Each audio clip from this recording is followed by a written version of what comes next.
And now I'd like to introduce our keynote speaker, Charles Marohn, known as Chuck to friends and family. Chuck is the founder and president of Strong Towns. He's also now a retired civil engineer and land use planner with decades of experience. He holds a bachelor's degree in civil engineering and a master's in urban and regional planning, both of which he received from the University of Minnesota. And Chuck has written several really good books, and most recently, last year in 2021, he wrote Confessions of a Recovering Engineer, and in 2019, he wrote the book Strong Towns. So Chuck, welcome to Utah. Welcome to the League. We look forward to hearing from you, and we're happy to have you with us. And we are interested in hearing even further about what makes for strong, healthy, and prosperous cities and towns. It's nice to see everybody. It's very, very nice to be here today. What do we call it? The Utah way here? Giving me a little bit of training as a Minnesotan. We have our own version of this called Minnesota Nice. I don't know if you heard of this. We are nice generally. You are all have been very nice and kind to me here as well. We're going to talk a little bit about transportation today, and I want to start with transportation, and I want to talk about this experience that we all had at the beginning of the pandemic. And it doesn't matter if it was a big city or a small town. We all had this eerie sense because the traffic was gone, right? The traffic that we were used to seeing all the time, that we were used to being there, was no longer there, was no longer present. As an engineer, and my fellow engineers were having conversations around this time too, the theory of traffic safety suggests that when traffic goes away, crashes should go down, right? I want to show you how dramatically crashes went down. I'm really wondering why. There we go. It advances 2 slides every time I touch it. I'm not sure why that is. I want to show you how dramatically traffic went down during this period of time. On the far right is the pandemic in relationship to other economic slowdowns that we have. This was a catastrophic drop off the edge of the table, right, in terms of the number of people out driving. When we look at crashes, when we look at fatalities and traumatic injuries on the roadway, what we are told or what we recognize is that they're a function of the number of people driving. Modern traffic engineering suggests that 94% of crashes are caused by driver error, drivers making mistakes on the roadway. And so if we reduce the number of drivers, we would reduce the number of people making mistakes, and thus we would reduce the number of deaths and traumatic injuries that we experienced. And there's no better kind of natural experiment or natural test case for this than the early days of the pandemic. This isn't what happened, though, right? This is not what we experienced. What we experienced was something different. Fatalities actually went up. Crashes went up. Traumatic injuries went up. Let me say this again. Traffic went down. The number of people driving went down dramatically, yet more people died on our roadways. How do we explain this?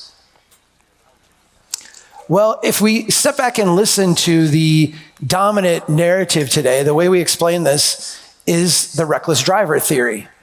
The idea that the pandemic turned us into maniacs. It turned us into non-Minnesota nice, non-Utah way people, right?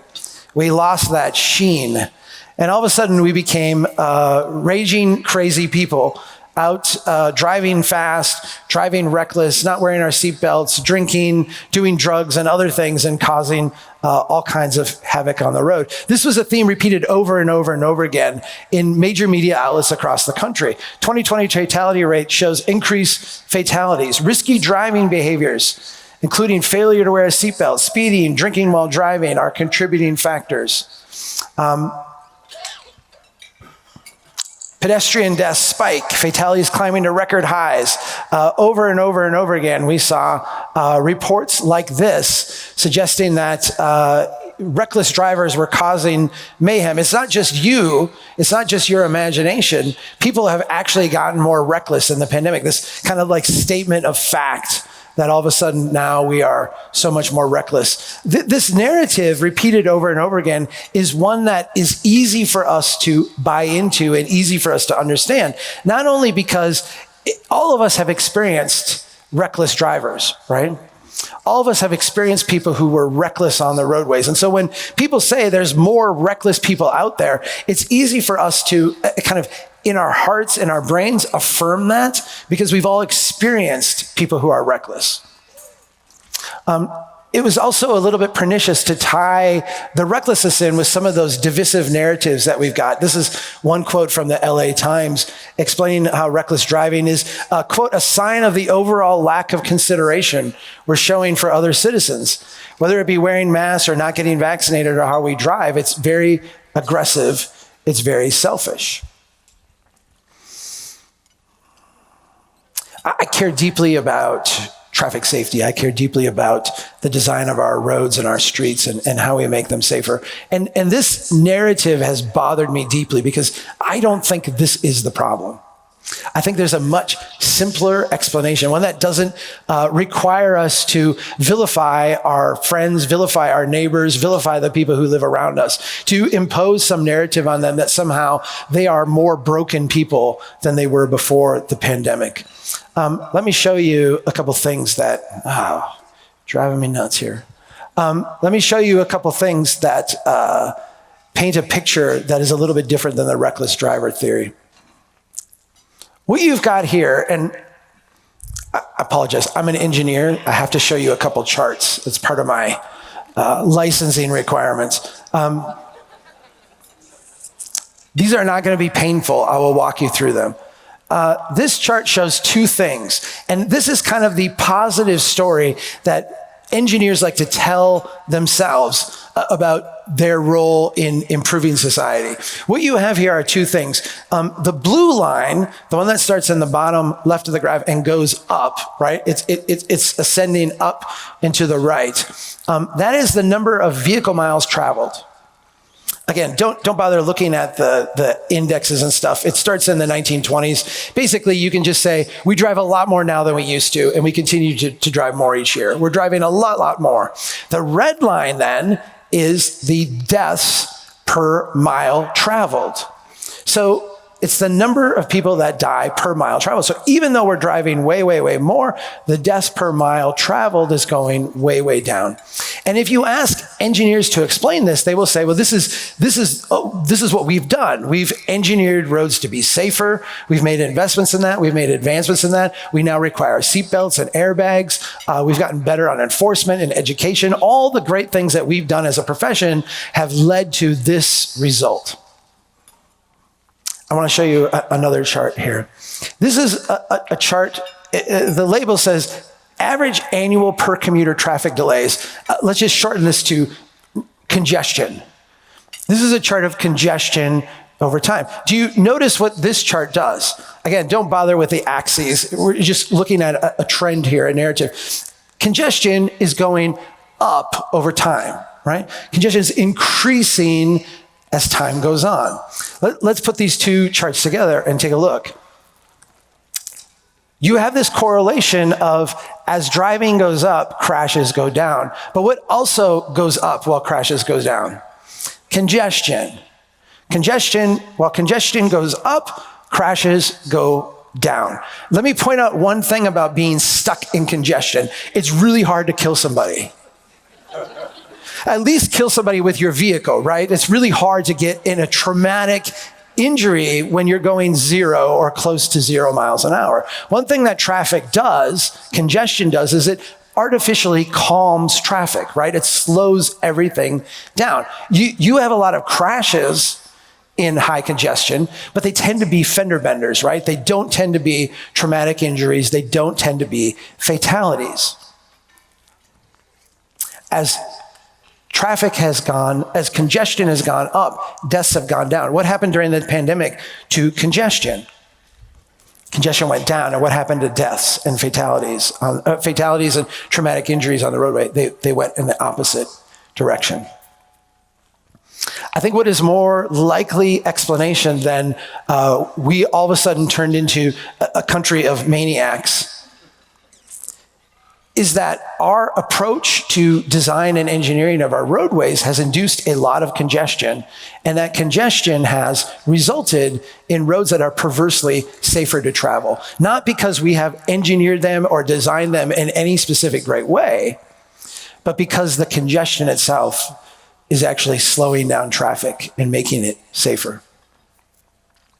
To understand this assertion of mine, you need to understand the theories behind traffic safety and the way we build things, quote unquote, safer in this country. This stems from this idea called forgiving design. And if you have gone through engineering school in recent years, you probably have lost the term forgiving. It's just called design. This is just the way we do things now. But we started out calling it forgiving for a reason. The idea was that we would, as engineers, look out and understand the mistakes that drivers tend to make. And we would design the roadway to forgive those mistakes, to actually compensate for mistakes that drivers make, so that when drivers made a mistake, you wouldn't have some type of traumatic crash. Let me give you an example of this, because this is an easy concept to understand. Let's say you've got a two-lane roadway, through the woods. We recognize that sometimes drivers, through no real fault of their own, nothing nefarious, nothing reckless, will float in their lane, right? Just float a little bit. When they float, we don't want them to float across the center line and hit an oncoming vehicle. So what do? We forgive that mistake by widening out the lanes, by giving them a little extra room to move. We recognize that sometimes drivers, despite all the best intentions, despite all the positive things that they do, not being reckless in any way, will sometimes wind up going off the side of the road. When they go off the side of the road, we don't want them to end up in the ditch. We don't want them to get sucked off the edge. So what we do is we give them a little bit of recovery room. We expand that out a little bit and give them a little room to move. We then understand that despite our best intentions, despite everything being designed to forgive basic mistakes, sometimes drivers will leave the road entirely. And when they leave the road, they'll have a lot of kinetic energy built up. We want to dissipate that energy before they run into something that won't move. And so what we do is we eliminate the trees, and now we have a forgiving design. Let me say this. A big part of that red line down, that lowering of deaths, is directly attributable to this. If we had the same rate of death per mile traveled today that we had in the mid-1930s, instead of 42,000 people dying last year, it would have been over 500,000 people dying. A huge amount of that safety is a result of forgiving design and the principles of forgiving design. This is a genius set of insights, and it has been copied around the world. It is the gold standard for designing highways and roadway connections between places. Where does forgiving design fail us? Forgiving design fails us in our cities.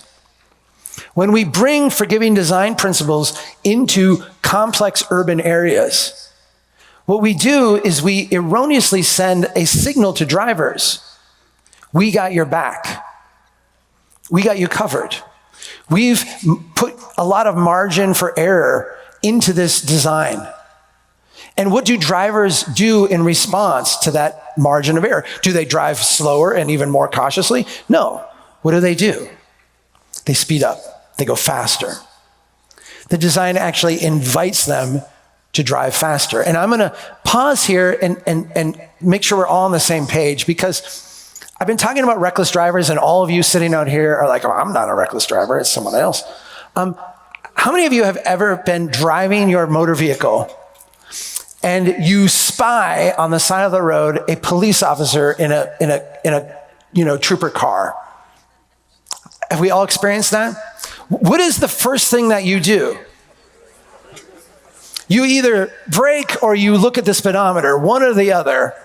Why? Because you are a reckless driver. The case that I'm making here is not that we don't all act what quote unquote would be reckless in terms of a checklist that insurance companies and investigation reporters look at when they discern an accident. What I'm saying is that we all act human. In a human situation where you give people extra room to move, extra margin for error, extra buffer, you simplify things down, the human response is going to be to drive faster. And when you drive faster in a complex urban environment, an environment where not only are vehicles moving in two directions, but you have vehicles that are randomly stopping, randomly turning, parking, pulling out. You have people walking, people biking, people in wheelchairs, pets and everything else going on. You had all this complexity. When you combine that complexity with high speeds, it's like rolling the dice over and over again. And randomly, you are going to come up with a bad roll.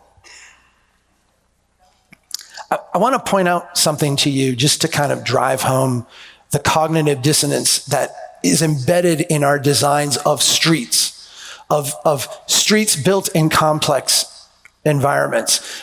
This is a traffic signal. This is the base of a traffic signal. So what you're looking at, if you went up, it would, go out over the street with the green, yellow, red lights. We all understand traffic signals.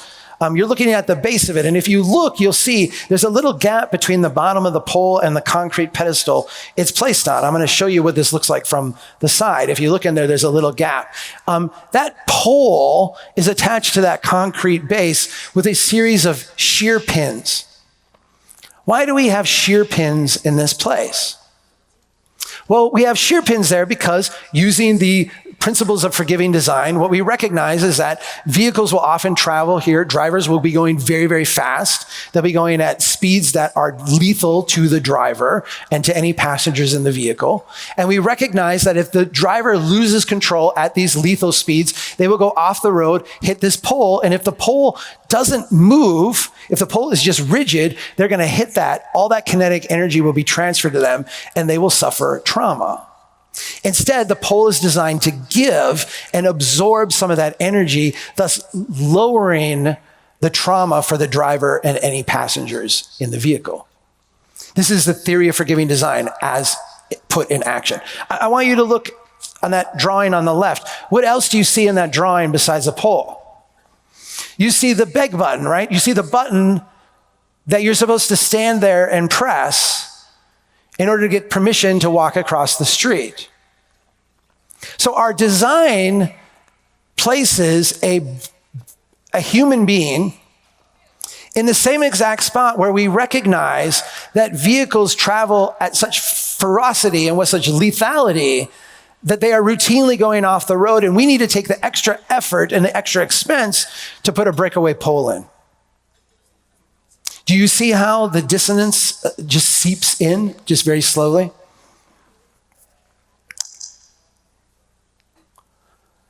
If you want to discern the difference between, say, a highway and a local street, and the design approach that engineers take to them, I think we would all kind of assume, or at least all of us non-technical professionals, people who are not doing this kind of work, would assume that there is a body of work for highways and there's a different body of knowledge for local streets, and that they are very distinct and they are very different because they're very different environments. But in fact, if you go to the manual on uniform traffic control devices, which I guarantee is being used in every city represented in this room today to design your local streets. This is often called the Bible of street design and traffic engineering. If you go to this manual and you say, tell me what the difference between a street and a highway is, if you look up the definition of street, it literally says street, see highway.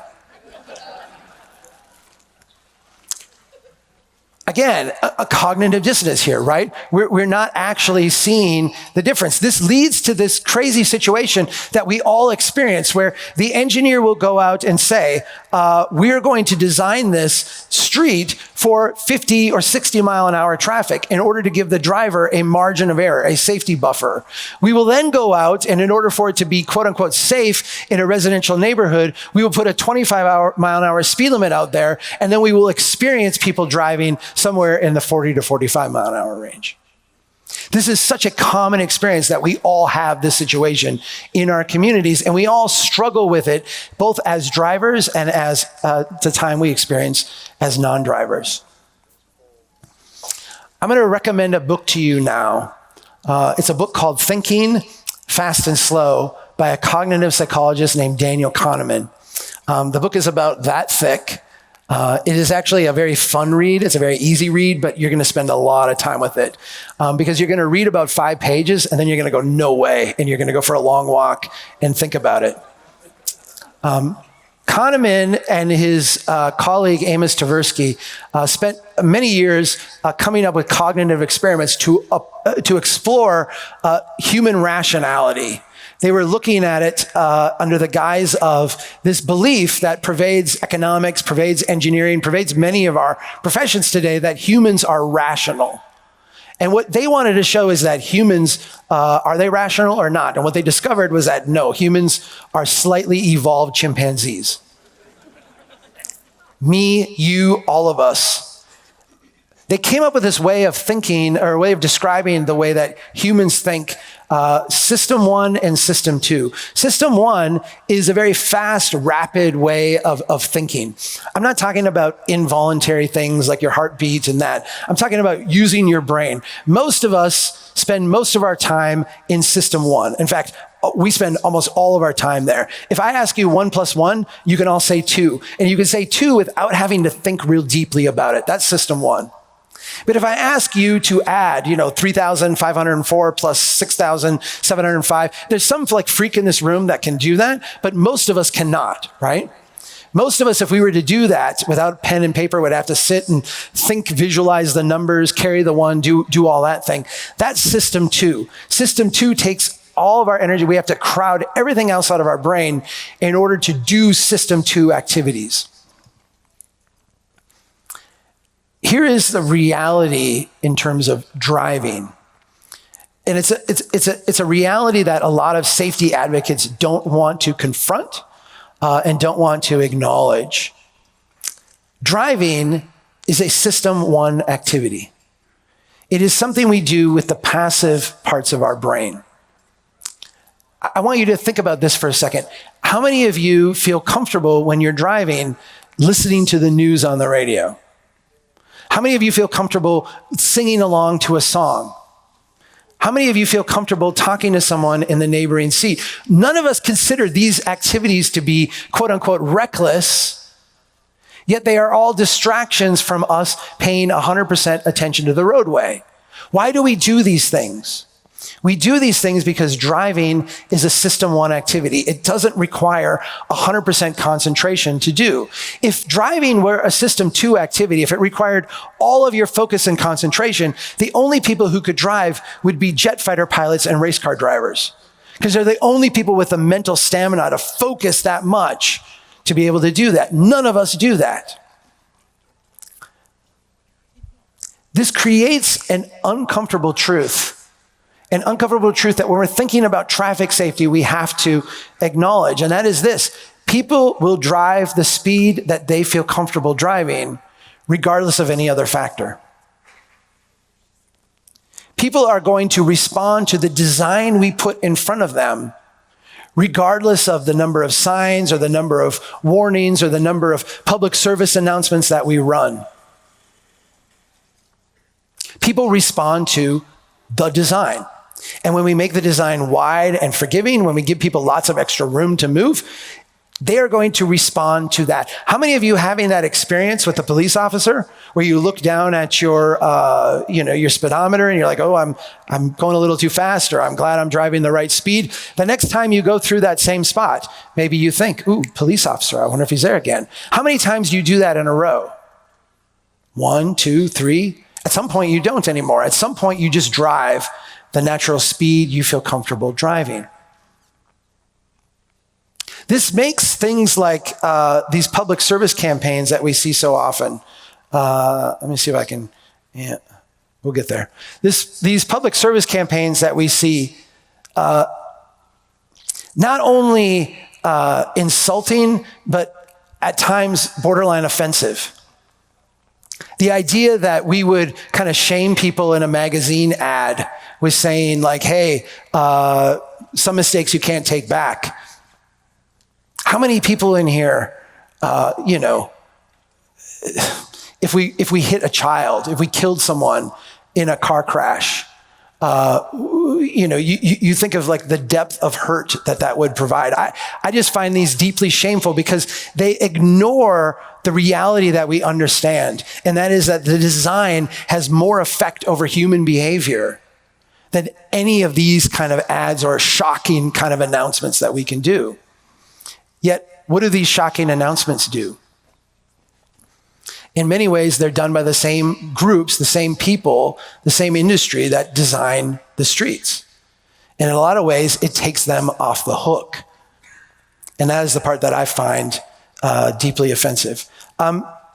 If we look at standard engineering approach, these insights that I'm sharing with you are not foreign to engineers. Engineers fully understand this, and they have baked this into the way they do speed studies. So when I was a young intern as an undergrad, I was the guy who got sent out to do the speed studies. You would sit on the side of the road and you would write down the speed that traffic is moving at. We would go out and we'd have a mayor who would say, everyone's driving really fast through our city on the state highway. And we'd go out and I'd take all the readings and we'd come back in and be like, yep, the speed limit that you've got is 35, but everybody's traveling at 45 miles an hour. What would we do then as the state DOT? We would raise the speed limit. That was the exact opposite of what the mayor was hoping that we would do, but that is what we would do. And let me say, on a roadway, that is the proper response. Why is that the proper response? Because on a roadway, on a highway, when you're trying to move people very quickly, the most dangerous thing you have is not speed. The most dangerous thing you have is differential in speed. If the natural flow of traffic is 50 miles an hour and you put an artificial 30 mile an hour speed limit on, there will be somebody who will force themselves into the second stage of cognition, and they will force themselves down to 30 miles an hour. And that person will be a menace to the rest of traffic that is driving at the design speed. And engineers know this. And so what they do is they say, what we need our speed limits to align with our design. Again, this breaks down when we get into cities, into complex urban areas. When we get into complex urban areas, we have to take the insights from the engineering profession and apply them in a different way. We go out and we do a speed study. We see, is there excessive speeding? Yes, people are speeding. Then what we need to do is redesign the street. We need to actually give people a different set of signals, a different set of awareness when they come into an urban environment that this is a different place. We have a saying at Strong Towns, if you need a sign to tell people to slow down, you designed your street wrong.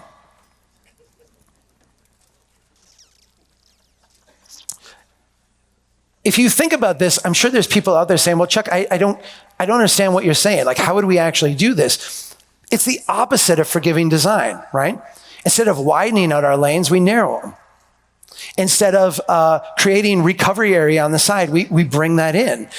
Instead of getting rid of all the trees, we actually create some edge friction in the environment so that when people enter into that complex space, they have less room to move. Because when they have less room to move, drivers respond by slowing down to neighborhood speeds.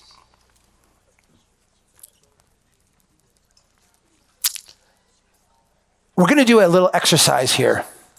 This is going to be a public engagement portion of this. I'm always leery when I get into certain rooms, but this will go fine. I've done this in larger rooms than this, so we'll do this. This will be fun.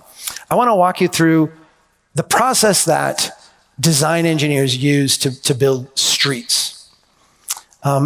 If you're going to design a street, the first thing that you will do is you will start with the speed. What is the speed that vehicles are traveling? What are the speed that we are going to design this street for? What is the design speed? You will then go and say, what is the volume of traffic that we are expected to handle? How many cars do we think will go through here on any given day. Given that speed and that volume, then you go to the design manual and you open it up and you say, what does the design manual say that given this speed and this volume is the right way to design this street to be safe? And then you ask, how much does this cost? It is this process, beginning with speed, then volume, then safety, then cost, that constitutes the design process for a street. And by using this approach, by starting with speed, going to volume, and then using that to discern what safety is, we end up, in a sense, with an embedded set of priorities, an embedded set of, we can say, values, where speed winds up to be the highest value, the given, the thing we start with, followed by volume, with safety then coming in next, and cost being the last of the four. This is my street. This is where I live in Brainerd, Minnesota. This is 4th Street in North Brainerd. My house is on the right there. It's the little sidewalk on the right. Is the sidewalk up to my house. I want you all to take a moment and think about the place where you live.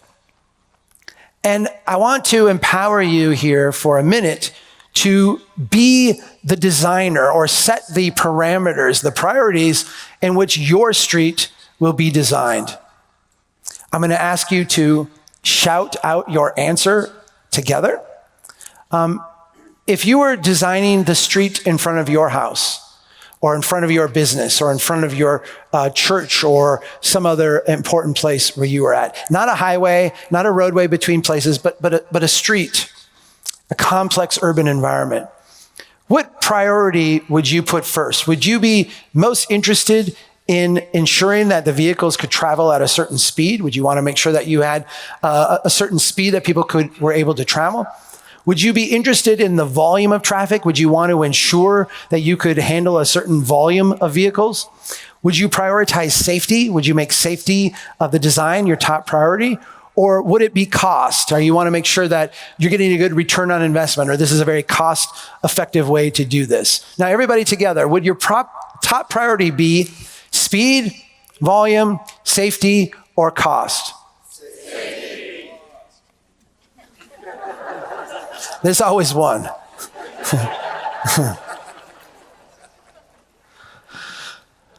All right.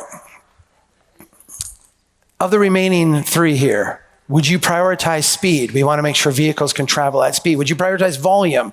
We want to ensure that we can handle all the vehicles that are projected to come through here. Or would you prioritize cost? Would it be speed, volume, or cost? That was interesting. If you had to prioritize between speed and volume, you could have a higher speed, but fewer vehicles would get through, or you can have a lower speed, but accommodate more vehicles. Would you prioritize speed, or would you prioritize volume?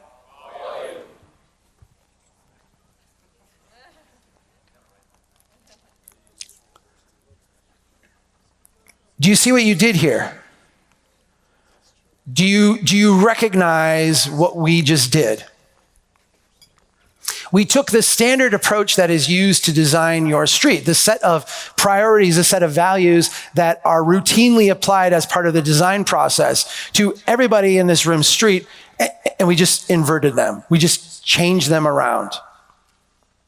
And I want to point out here, because it is always a tension point whenever we get to a city council meeting or a design meeting, or we're going through a process. And we talk about, road diet, which is just the dumbest term ever. Seriously, I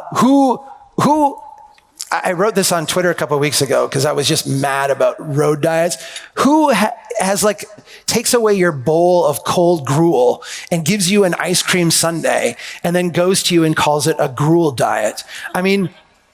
It doesn't make any sense. We're taking away a nasty, non-functioning design and giving you something that generally is not the best design, but is a little bit better. And people say it's a diet. I don't get it.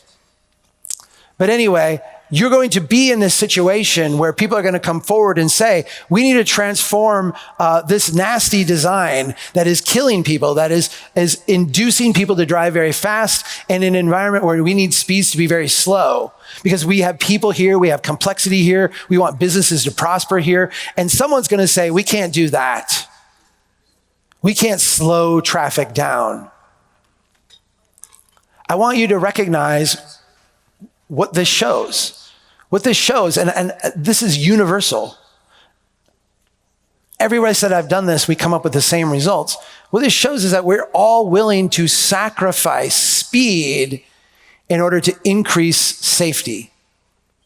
We are all willing to design and have streets where people travel slower in order to increase safety. And if we want to get rid of those last 42,000 deaths that occur each year on our roads, that is what it's going to take. Not extra enforcement, not public shaming campaigns, not billboards and PSAs. It's going to actually take designing our streets to be safer places. By the way, I've done this exercise in rooms of engineers, and guess what they say their values are? The exact same. They say safety first, then cost, then volume, then speed. They say the exact same thing. And you know why they say that? Because they are humans too, right?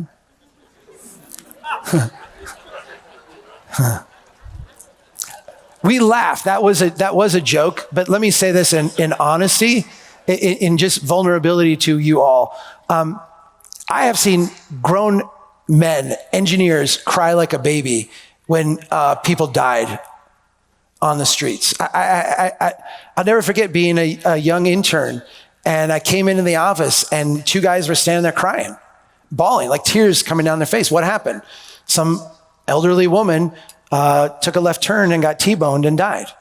They didn't know her. They weren't there. They didn't see it. They didn't experience it. They just were told about it.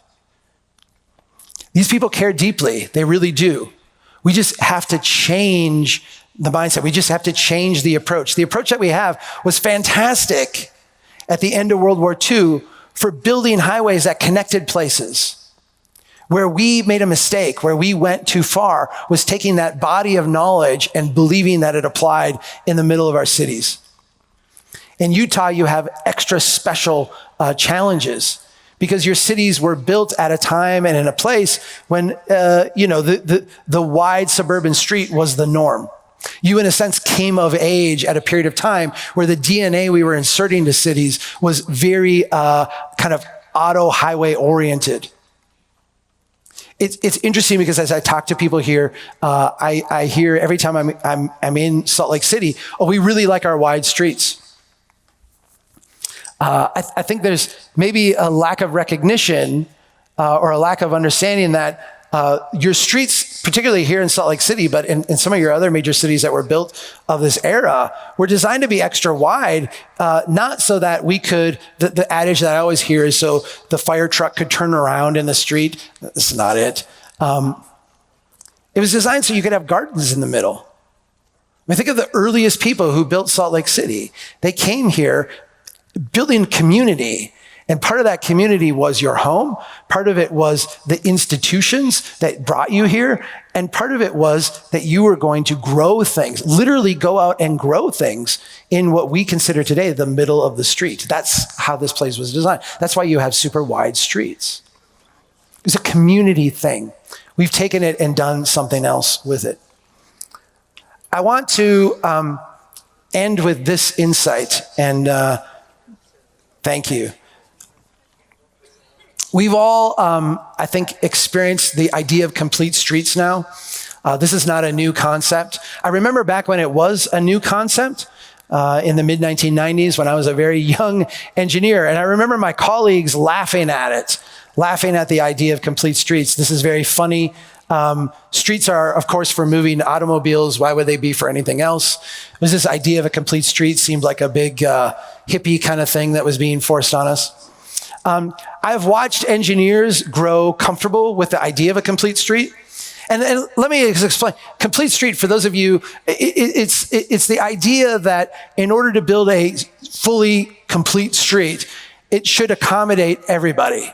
It should accommodate people driving, people parking. It should accommodate people walking, people biking. It should accommodate transit. It should accommodate everybody who theoretically could be in that space. And once we do that, then the street is quote unquote complete. There's a little bit of a Americanism here, right? There's a separate but equal kind of thing. That's kind of, I think of this as like an Oprah thing, right? You get a lane and you get a lane and you get a lane and everybody gets a lane, right? It's a very American way to approach things, right? We just got lots of money, let's throw at everything. I found engineers gradually coming to support the complete streets mindset because of two things. Number one, there's a lot of extra money for doing complete streets. And just being like blunt here, if you're paid as a percentage of construction, a bigger project is a great project, right? But number two, complete streets concept does not violate any of the design process that engineers go through. It does not affect the priorities of speed, volume, safety, cost. It fits right in that rubric. Complete streets accommodate pedestrians in an auto-dominated environment. This is a good baby step to where we need to go. But where we need to go is someplace completely different. We need to get to building strong towns. We need to get to building great streets. And great streets, strong towns, they accommodate automobiles in environments designed to be dominated by people. It's people that start businesses. It's people that build wealth. It's people that fall in love. It's people that do great art and great music. It's people that do the things that we want society to produce and have accomplished. I feel like every time I come to Utah, we can talk about community in a way that we can't talk about it in other places. And I just want to say, when you build places for automobiles, not only are you building places that are functionally insolvent, not only are you building places that are dangerous by design, but you are building cities where that community aspect that is so important to who we are is suppressed by design. It's the opposite of what we are trying to accomplish. And so I'm going to encourage you all to go home and to be very bold about the idea that we can build streets that are safer by slowing down traffic. We can actually deal with the issues of safety and traumatic injury by changing our approach to design. And when we do this, we'll find that our streets cost less. They actually create more wealth and value in our community. And our people live healthier, more prosperous, more productive lives. And that is the essence of a Strong Towns approach. And it's the essence of, I think, what you are all trying to accomplish. Thank you so much for your time.